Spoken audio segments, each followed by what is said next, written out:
Sugod karon, no, ang the cheapest and the most practical way to start is to clean your gutters. So, okay na.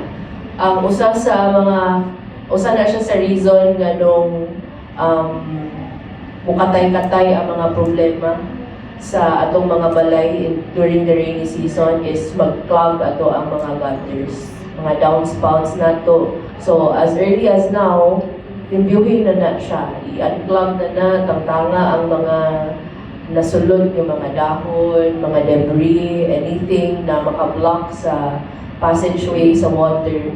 So, mo na siya. The first tip is to clean your gutters as early as now. Okay.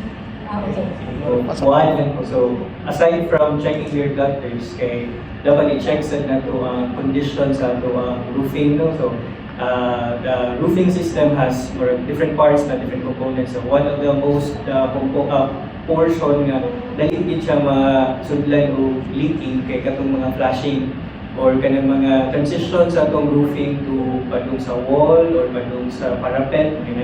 So while init pa, dapat kanang sa kauna nato ang roofing dito. So check ang gutter, check sa dato kung nabay mga loose na flashing, mga kanang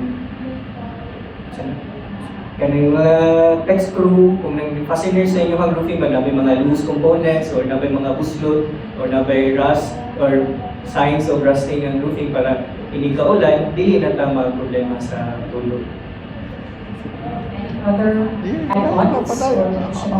Pwede sa siguro ang drainage ato sa i-check siya kay usahay baka kayo kapalupit ka nato din pagkakalalapit na soda which can cause clogging so niya mo kay sa gyapon sa kining accumulation sa mga tubig then mo kay daghang mga lamok o tinggi sa tainana kada sa siya simpuro kay siya barato wala kay ato lang pagalimpyuhan this will help a lot.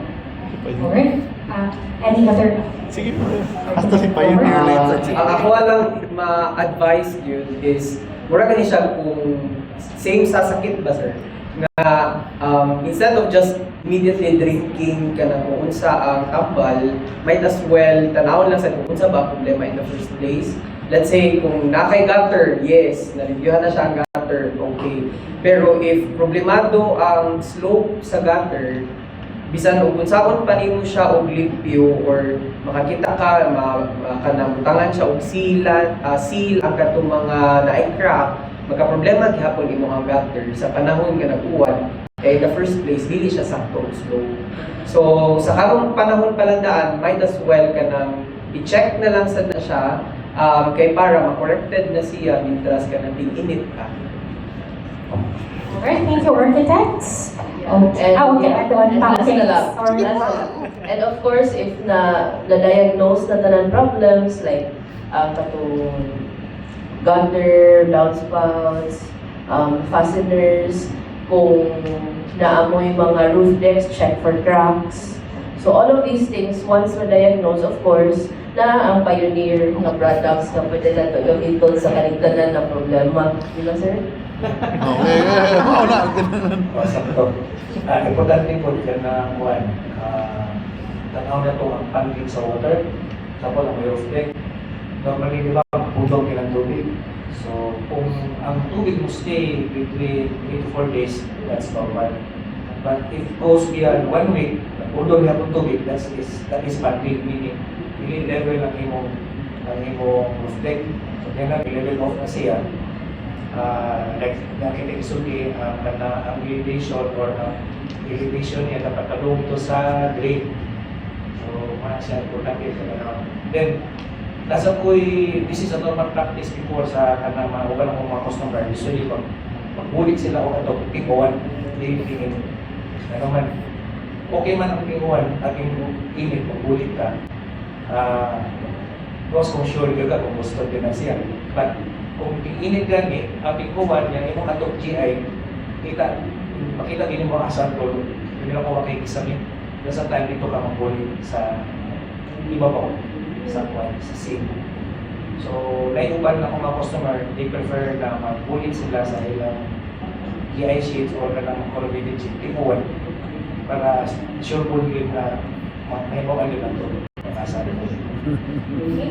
Thank you, architects and For this season kay ang ato among mga previous mga seasons kay si radio station ang post sa mura gani video coverage during the radio program. So for this season ang ato ang kanang video coverage kay ato nang post sa ato ang page dito sa Polido na Facebook page. And then from that particular video footage, dito na po din mo lift of topics nga pwede na ma-expound sa ato ang mga podcast kay para dito ko lang mo detail yan yung mga discussions kay time constraint man ta sa ato ang radio program na 1 hour lang yan. As much as possible we can engage more listeners during the radio program pero hindi ka podcast kay dito na nato ma-detail kung na mga certain issues nga mo arise during the radio program kay dito ang detailed discussion sa mga graphics or video nga mga visuals or kanang para mas ma-explain further ang mga issues.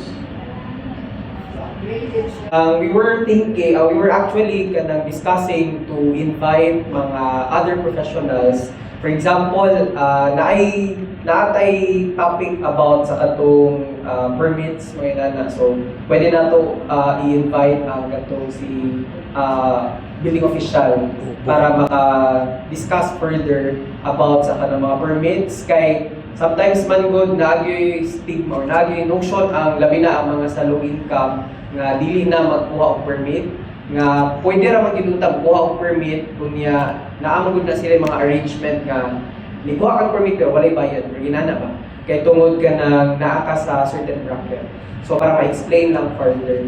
And then sa specific na for example topics about foundation, mga yunani, we are also looking at inviting mga structural engineers o electrical engineers kay para sa amo amang good ang architects na ay gamayng idea about sa structural o sa electrical component pero definitely dili gud ni makaingon nga kanang the specifics kay mao na gyud kay ila man sa gyud siyang profession. So sa kana nga component at least on their end sad makita pod sa kanang mga listeners madungog sa mga listeners nga construction dili ra gyud isa ka tawo ang kanang naglihok but daghan gyud siya nga lain-lain nga mga professionals. So dili ka makaingon nga kanang usahay kuha og panday nga siya na ang electrician, nga siya na ang master plumber, o siya na ang kuan. Usahay magud makaingon ka nga kanang isa ka tao nabuhat niyang tanan ang kanang repair sa inyong balay pero dili magud dili siya specialized, dili siya makatubag directly or dili siya makatambag kung unsa ang problema labi na if kana ganing dili usual ang problema nga na-experience sa inyong balay. So if ngara na gyud busud ang importance sa kanang specialized na kanang approach sa construction mo na nga importante nga naa gyud ang lain nga professionals. So for this season kay naatay mga invited na mga professionals together with kanang sa Ilaka Sir Cecil sa Pioneer kay especially if naay mga questions related sa mga let's say waterproofing unsa ang proper mixture sa kaning waterproofing pwede ba na siya sa kaning kanang klase nga material or kung ingon ani gani kung reinforced concrete ang imuhang gigamit sa ang imong roof deck ay reinforced concrete kani ba ang only pwedeng gamiton for waterproofing or pwede na ay laing items rayinan na kaya ba ato